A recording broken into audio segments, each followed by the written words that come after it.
the, I think it's called the green tax. There was a 70% per ton. 70 US dollars per ton.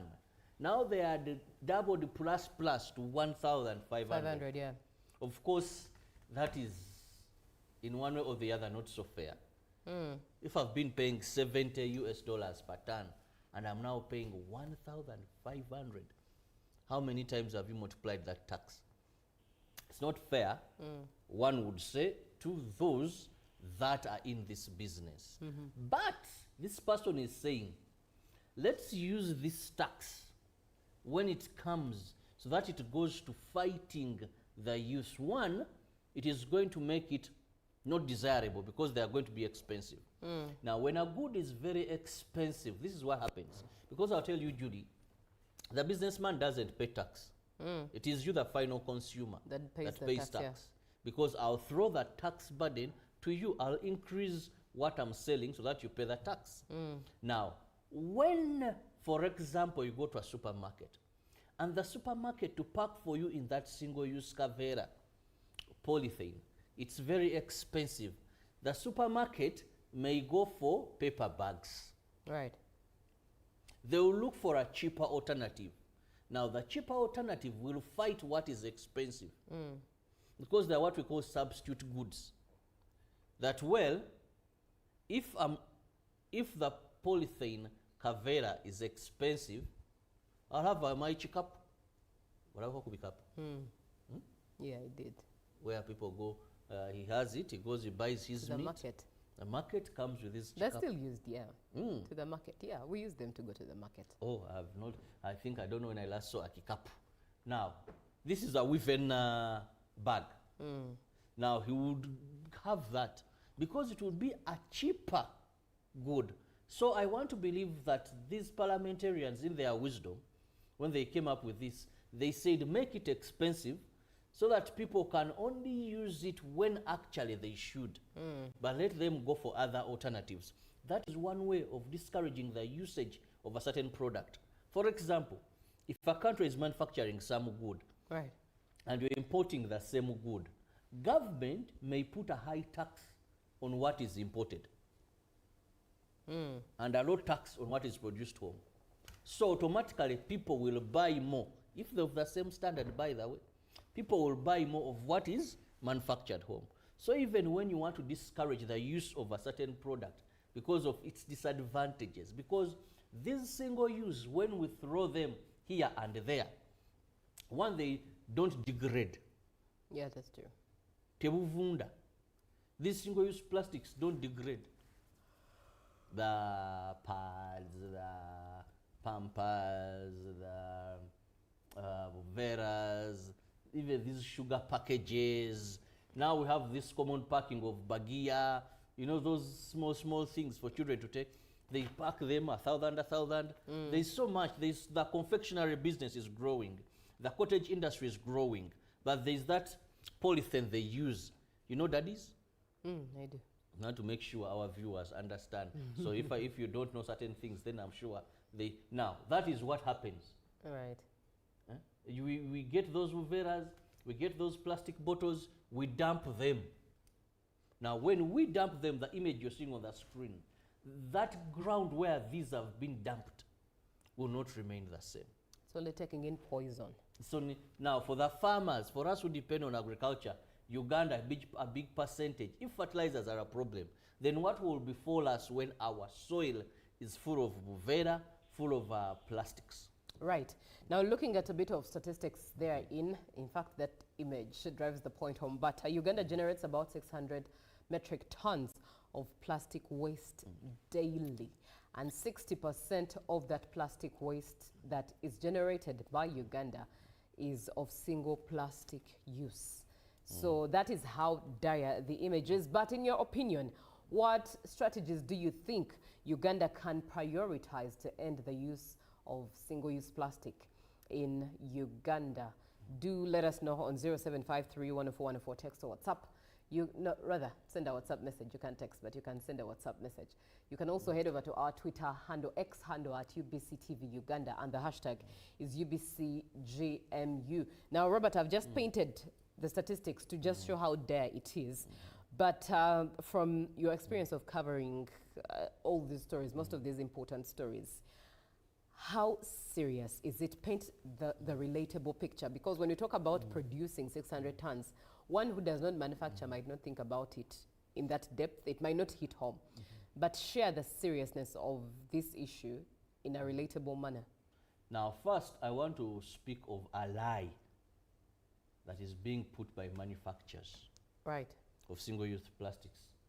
If I want you to find out how much of what is produced is recycled, you know, there is a common lie.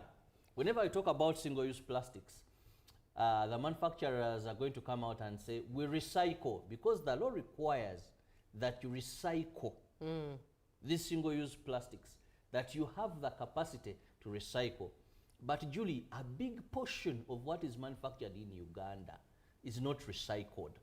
Now, if single-use plastics are not recycled, they remain in the environment as a danger. Our capacity to recycle is very, very minimal in Uganda. That reminds me of usually these young boys who are collecting those plastic bottles. To where are they taking them? Now, Isn't it for recycling? But what percentage? What percentage of these bottles are picked? For example, people have weddings every Saturday, now Friday, Monday, any day in Uganda, anyone can put a wedding, depending on reasons they have. Right. Now, all that is dumped, these boys don't have the capacity to come and collect.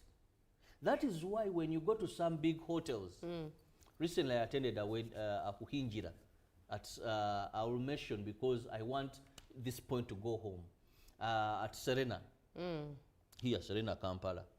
And when they were serving us water, it wasn't in plastic bottles. Actually, most of the big hotels, Mestil has now, even Speak, they also have glass bottles for water. So most of these big hotels around town, they are running away from plastics use, because the glass are recycled.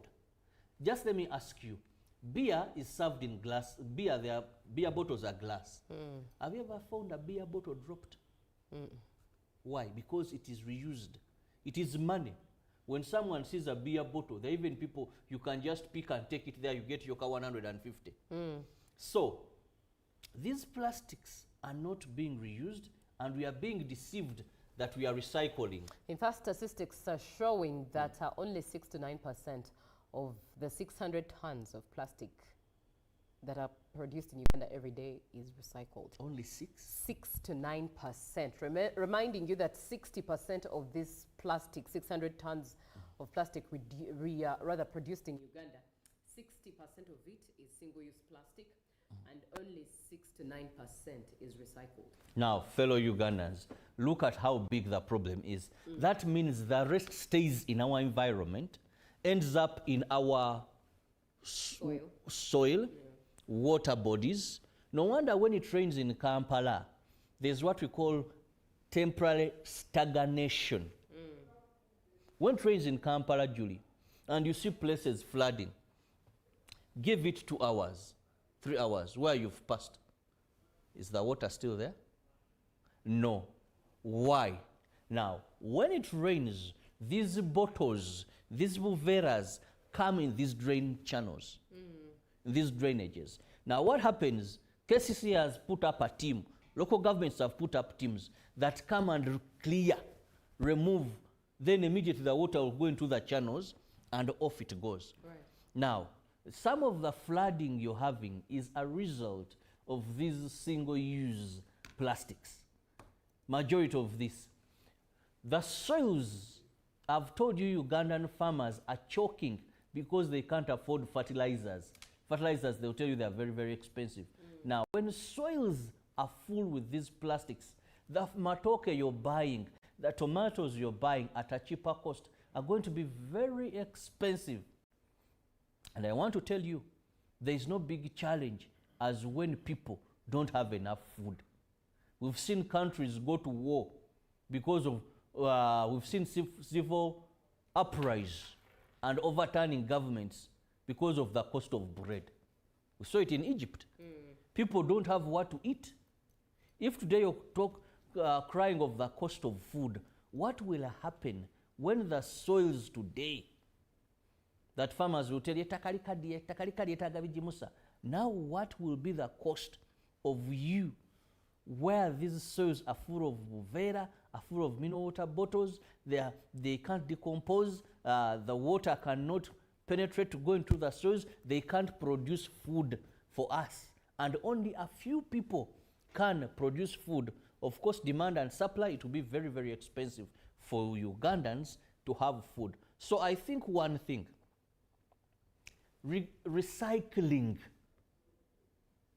should be a must for every factory. Before even it opens up production, first thing is have a recycling plant. Second, have a methodology of collecting what you have used. Recently, government of Uganda and development partners came up with a plan. Let me just go through it briefly. Right.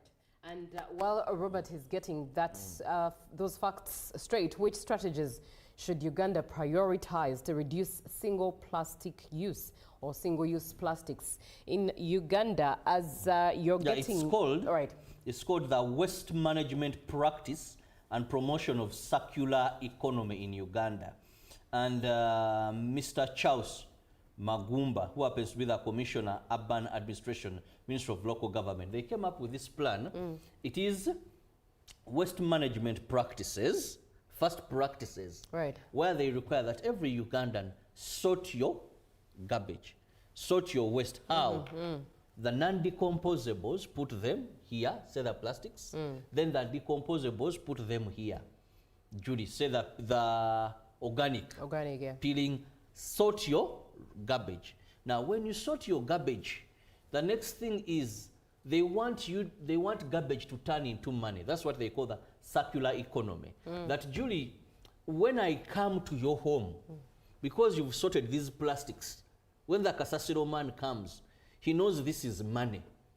You've sorted it, and I'll just pay you and take these plastics. The Kasasiro man will pay you? Yes, because there is money in Kasasiro. Because lately, actually, we are the ones who pay them.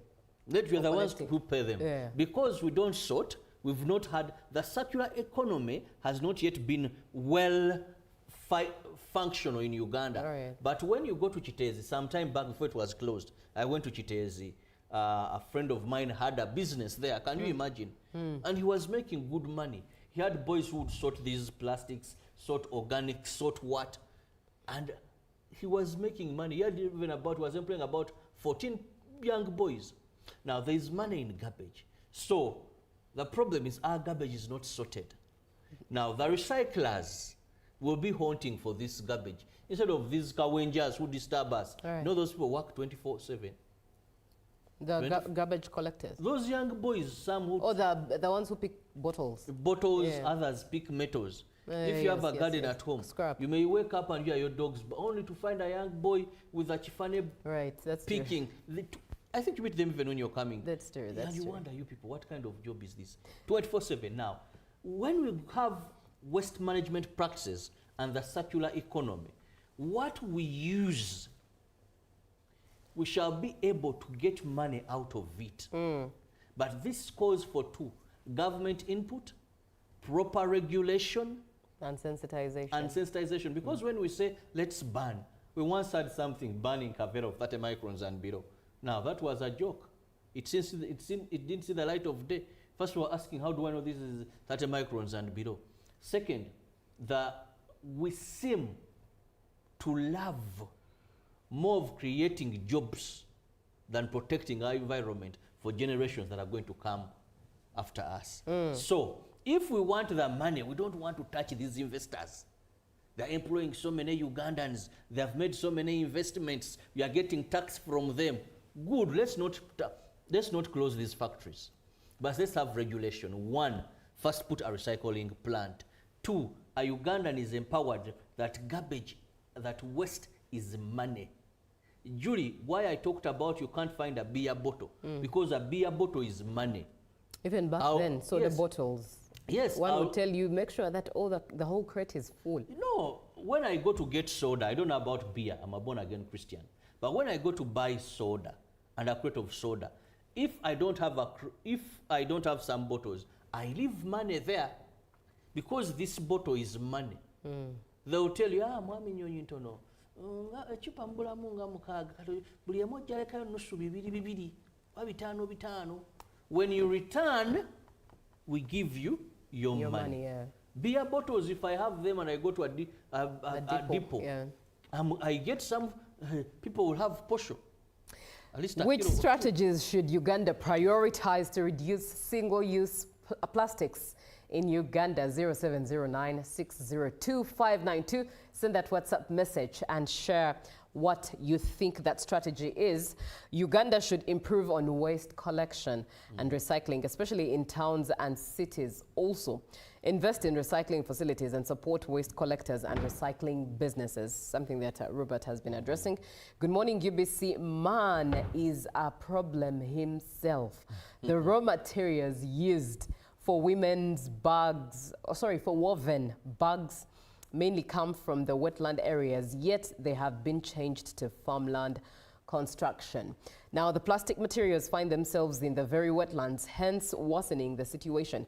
I encourage NEMA to keep on hardening in order to put things right. The government should also intervene in the manufacturing factories of such different polythene papers and the importation of it. Thank you so much for being on the show. And as we begin to roll this out of the way, Robert, what do you think Uganda is not doing that other countries are doing?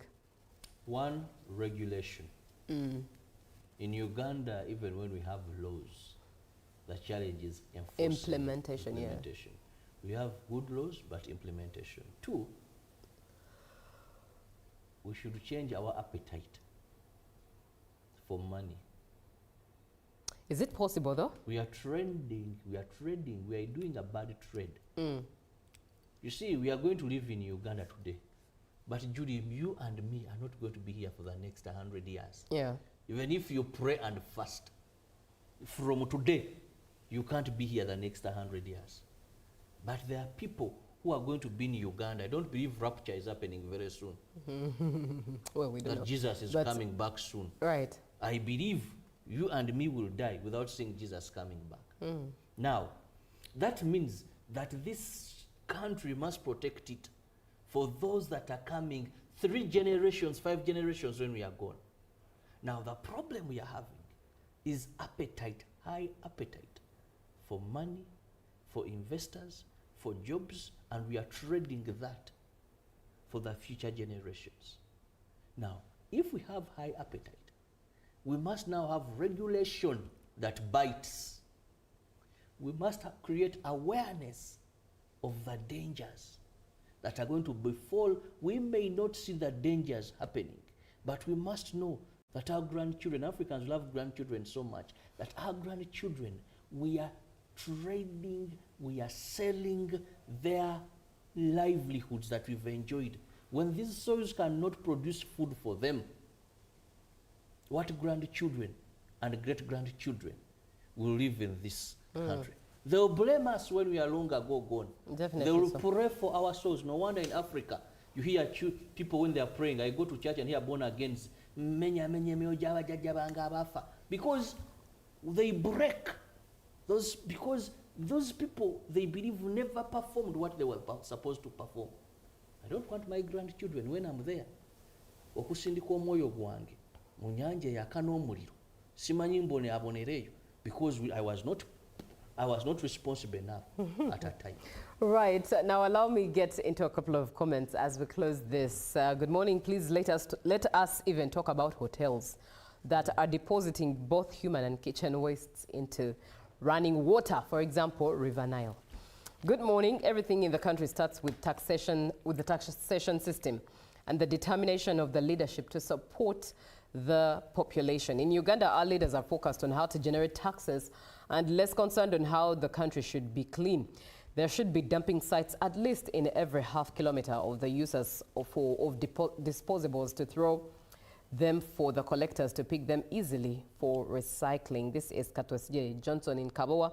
And Uganda should prioritize strict enforcement of plastic regulations, promote affordable, reusable alternatives, invest in waste collection and recycling, and educate the public.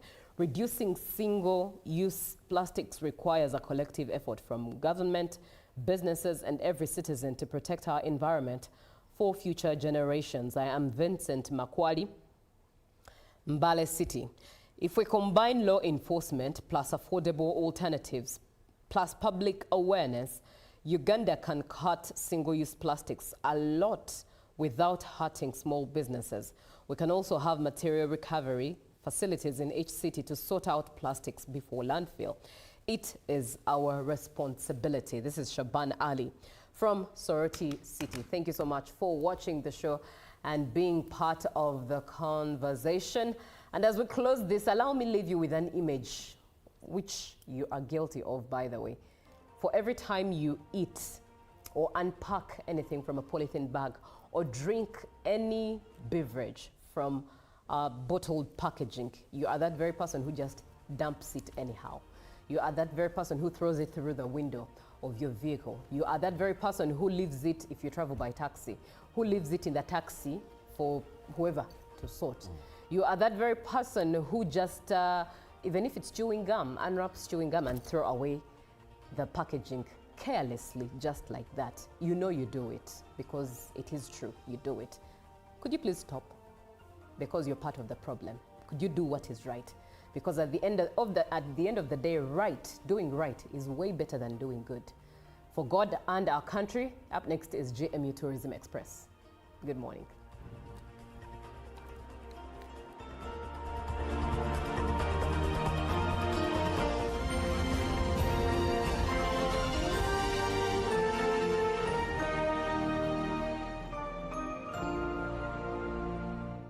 Live from UBC Studios in Kampala, this is Good Morning Uganda. My question is, what is the difference between rental tax and income tax? How comes I'm paying both taxes on my own premises? If you want to have a tin, but you are not making any income from your business, you should take on the obligation to continue filing your nil return. Commissioner General, to invest in taxation. When people understand taxes and they know the importance of taxes and they know the fair assessment of these taxes they're supposed to pay, I think everybody will embrace taxation. As banning groupage cargo, clearance protects small traders who cannot afford to import full container loads individually and rely on consolidation to remain competitive. Cargo to come in groupage is consolidation, it's legitimate, and we can't ban it. What we have banned, or what we have stopped, is the use of container leaders. Now, Fiona, the good news I have for you is that among the new tax proposals, now you can get direct answers. Send your tax-related questions via WhatsApp or SMS to 0790-141-887, and the Commissioner General of URA, John Musinguzi, will personally address them. Tune in to UBC News Tonight every Monday and Wednesday for expert insights and clear explanations. Booza Commissioner. The World Football Spectacle is here! Football fire! Feel the power! From the vibrant cities of Canada, the passion of Mexico, and the grand stages of the United States, the FIFA World Cup 2026 is set to ignite the planet. Every goal, every save, every moment of glory, live and unforgettable on UBC TV and all its radio stations. From the streets of Rio to the nights in Spain. Follow Africa's finest, football's biggest stars, and the battle for the most converted trophy in world football. One dream, one chance to play. Where legends rise, dreams come alive, and history is made. UBC is the home of the FIFA World Cup 2026. Stay tuned to UBC TV and all UBC's radio stations, bringing the world to Uganda, watch at a time.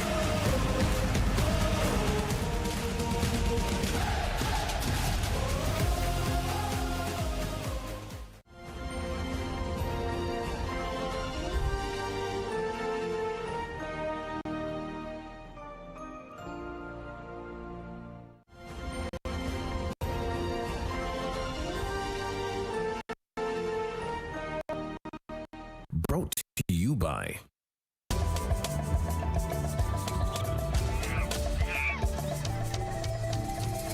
Uniquely ours.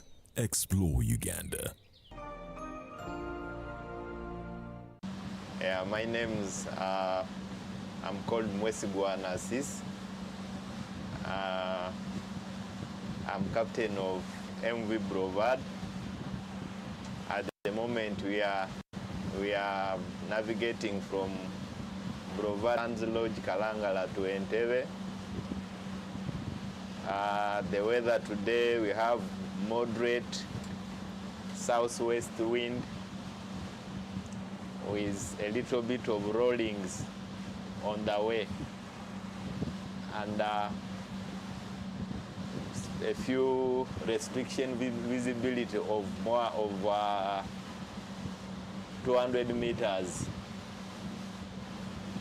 So that's it. My experience on Lake Victoria, I think this is my 8th year. I came to Lake Victoria in 2018. That's when I started here on Lake Victoria. I've moved on Lake Victoria, especially on south and part of central islands of Lake Victoria. That means from Jinja up to Ukakata. There's a lot of tourism attraction on this lake, and the one amazing one that caught my attention was the Nanziri Falls on Bukasa Island. So Bukasa Island is the second largest island on Sese Islands, Kalangala district actually. Because the first biggest one is Bugala, where we are coming from, and then Bugala is followed by that Bukasa for Kalangala district. But here in Central we have two. When we compare, like from Mukono, we have Buvuma. Buvuma is the bigger. Actually, Buvuma is second to Kalangala and then Bukasa. These are the islands I've gone to. Why did I mention Bukasa and Nanziri Falls? You can't expect that you can find waterfalls on these islands. But when we went to Bukasa, that's where we got the falls, and it's amazing. Someone who have ever been to CP Falls, same as CP Falls. So it has a lot of history around it. If people know the history of Bukasa, that's where the thing came from. Basically, and also basically for tourism and marine, that's what caught my attention. Yeah. Challenges in yes. What have you gained out of working in marine sector, especially for these 8 years being in tourism? Yeah, I've earned a lot. One, social capital. I've known many people. Two, marine tourism has really changed my life. Managed to pay school fees for my kids. Yeah, basically that's it. That's the best things I've got, because my dream is education. So if I'm paying school fees for my kids, I really feel happy. Yeah. Yes? Challenges on Lake Victoria. Challenge number one, yeah. Challenge on Lake Victoria itself, number one, Victoria is uncharted water, by the way. So it makes navigation restricted, because now there's uncharted water, you have no permanent route to be avoided by fishermen. At times we do get inquiries about moving but now moving at night here you can't, because of fishermen. our lake is uncharted. But if it was like a chartered way, designated here, fishing area, here is for the transport vessels, passengers, ro-ros, then you can move. But now you can't move at night. So those are challenges. Also declines the movement. At times you can have bad weather. Then bad weather whereby it affects the movement. And then another challenge is professionalization of marine sector. Currently in Uganda, we don't have a known and accredited Marine Training Institute by IMO. So, but to my understanding, the government is trying to work on it. Right now, there are structures that have been set up around Entebbe at FTI for training mariners. So hopefully, maybe in this financial year or next year, we think we will start having those trainings here. But at the moment, the only institute that is providing training for marine is in Nkosi University. Nkosi is offering nautical science. We call it nautical science in marine. So that's we have nautical in marine engineering and the nautical science. That's like navigation, like what I'm doing here, navigation, and then other concept of vessels. So that's it. But government needs to step up so that at least we have professionals. We professionalize our marine so that to generate more, because now people fear coming, those who know how marine operates really. So my request is government to step up to professionalize marine, so that we are marine training, so that to develop marine tourism. I think, yeah.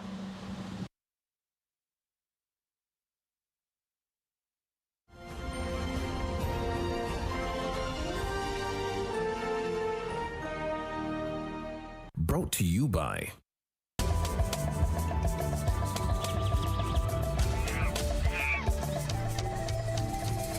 Uniquely Ours. Explore Uganda. Live from UBC Studios in Kampala, this is Good Morning Uganda.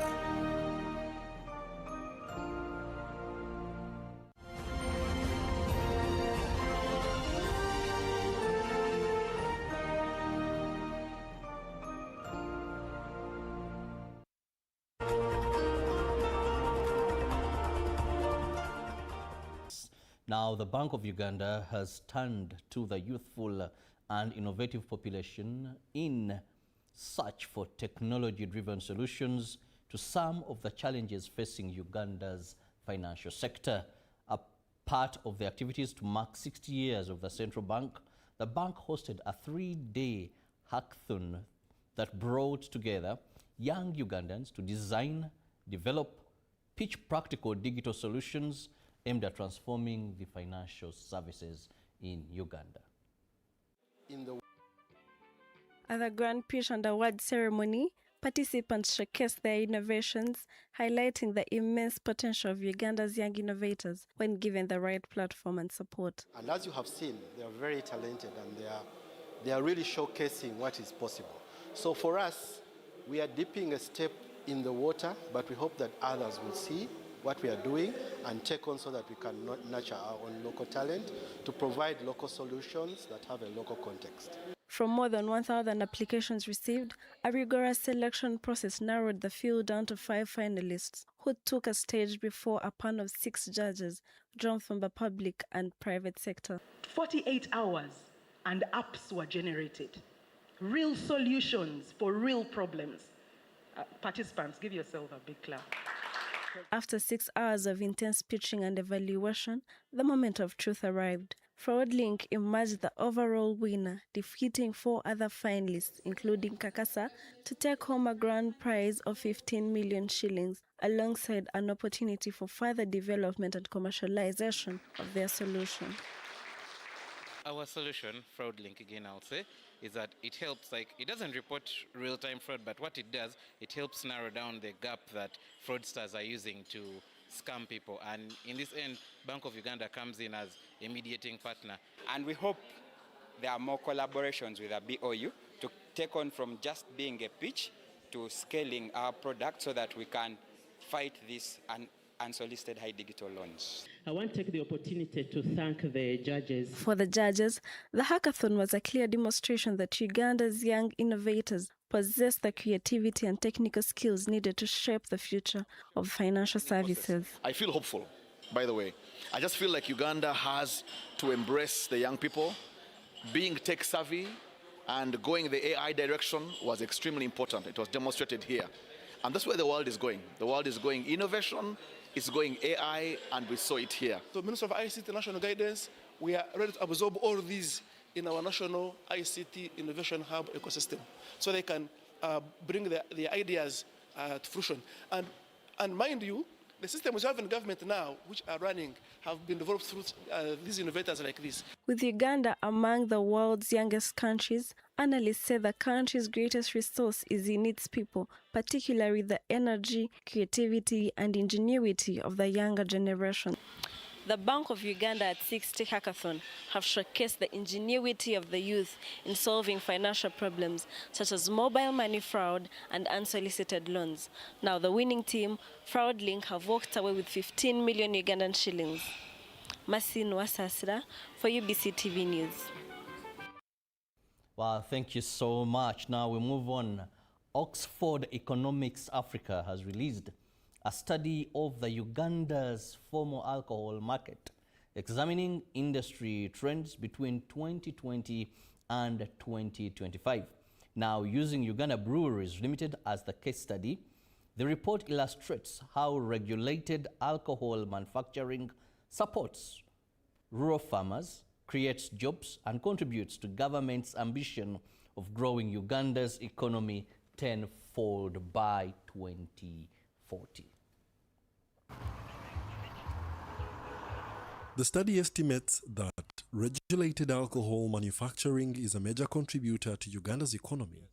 During the 2024-25 financial year, the Uganda breweries value chain generated 1.127 trillion in gross value added, accounting for nearly 4% of the country's total manufacturing output. In 2024 alone, Uganda breweries supported approximately 1.127 trillion Uganda shillings, around 100,000 jobs across our value chain, and around 811 billion Uganda shillings in tax revenues. According to the chairperson of the Parliament's Budget Committee, Amos Kankunda, the findings provide valuable evidence and support to government's ATM's strategy. Here we are talking about contract farming, where the farmers are assured, and therefore to support them to make sure the quantity they need to produce is available. Over the years, government has introduced several amendments to excise duty, with a number of changes targeting alcoholic beverages to increase domestic revenue. Alcoholic drinks like Uganda Waraji, Black Label, Cognat. In the 2026-27 financial year, excise duty on selected locally manufactured spirits, including Uganda Waraji, Black Label, and Cognac, was increased from 1,700 shillings to 3,500 shillings per litre. Industry representatives, however, argue that despite the continued challenge of illicit alcohol production, Ugandan spirits are already taxed 18% higher in Uganda than in Kenya and 65% higher in Uganda than in Tanzania. The tax is 18% more than the tax in Kenya. It is 65% more than the tax in Tanzania. And if we allow those products to come in, which means these farmers we're talking about will have little to sell. So think about the broader aspects of the economy as you make the exercise policy. The Minister of Trade, Industry and Cooperatives, Sanjay Tana, says that government remains committed to working closely with the private sector He notes that the efforts are underway to help informal alcohol producers formalize their operations, comply with safety standards, and participate in the formal tax-paying economy for sustainable growth. The 75% reflected as illicit may not be illicit, but we can call it informal. And the word informal has been exploited here extensively, and we have agreed as government that we are willing to help you formalize. Now, how do we formalize? We have tools. We can regulate, but to put the regulations in place, then you need enforcement. And if you need enforcement, then Madame Patricia has made her case. She can make it better than what she did here. The second option we have is taxing. But again, to tax, you must superintend over the taxation. The report further warns that while taxation remains an important source of government revenue, excessive increases could prove counterproductive, leading to loss of jobs. Wadulo Arnold Mark for UBC. And now let's look at what the Forex have for us this morning. As of Tuesday, July 14th. Now we begin with the US dollar. Buying was at 3,697.83, while selling was at 3,707.86. Looking at the Great Britain pound, it was at 4,938.49. Buying and selling was at 4,952.21. The euro was buying at 4,210.38 and selling at 4,222.51. The Kenyan shilling was at 28.57, buying, selling 28.69. The Tanzanian shilling was at 1.39, buying and selling at 1.41. The Rwandan franc was at 2.50, buying and selling at 2.52. Well, that is as of yesterday, the 14th day of July. If you're interested in doing business, foreign exchange, that is some of the rates as these great and different currencies stand. And with that, we come to the end of our business news. See you in the next hour after Judy. Good morning.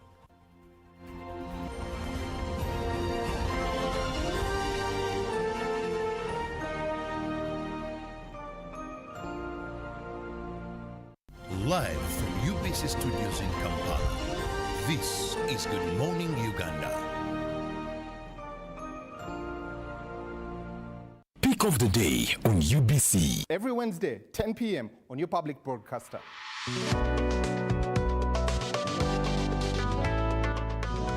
Was brought to you by I'll call you every day, yeah yo, You can now get all the Chibuzi out with MTN voice bundles. Call all networks Kubei Dondoro.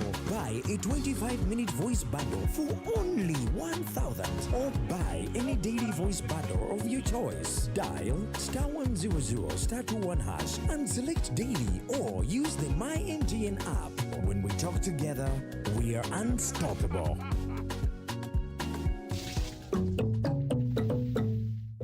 My question is, what is the difference between rental tax and income tax? How comes I'm paying both taxes on my own premises? If you want to have a tin, but you are not making any income from your business, you should take on the obligation to continue filing your nil return. Commissioner General, to invest in taxation. When people understand taxes and they know the importance of taxes and they know the fair assessment of these taxes they're supposed to pay, I think everybody will embrace taxation. As banning groupage cargo, clearance protects small traders who cannot afford to import full container loads individually and rely on consolidation to remain competitive. cargo to come in groupage is consolidation, it's legitimate, and we can't ban it. What we have banned, or what we have stopped, is the use of container leaders. Now, Fiona, the good news I have for you is that among the new tax proposals, now you can get direct answers. Send your tax-related questions via WhatsApp or SMS to 0790-141-887, and the Commissioner General of URA, John Musinguzi, will personally address them. Tune in to UBC News Tonight every Monday and Wednesday for expert insights and clear explanations. Booza Commissioner. The World Football Spectacle is here! Football fire! Feel the power! From the vibrant cities of Canada, the passion of Mexico, and the grand stages of the United States, the FIFA World Cup 2026 is set to ignite the planet! Every goal, every save, every moment of glory, live and unforgettable on UBC TV and all its radio stations. From the streets of Rio to the nights in Spain. Follow Africa's finest, football's biggest stars, and the battle for the most converted trophy in world football. One dream, one chance to play. Where legends rise, dreams come alive, and history is made. UBC is your home of the FIFA World Cup 2026. Stay tuned to UBC TV and all UBC's radio stations, bringing the world to Uganda, one match at a time.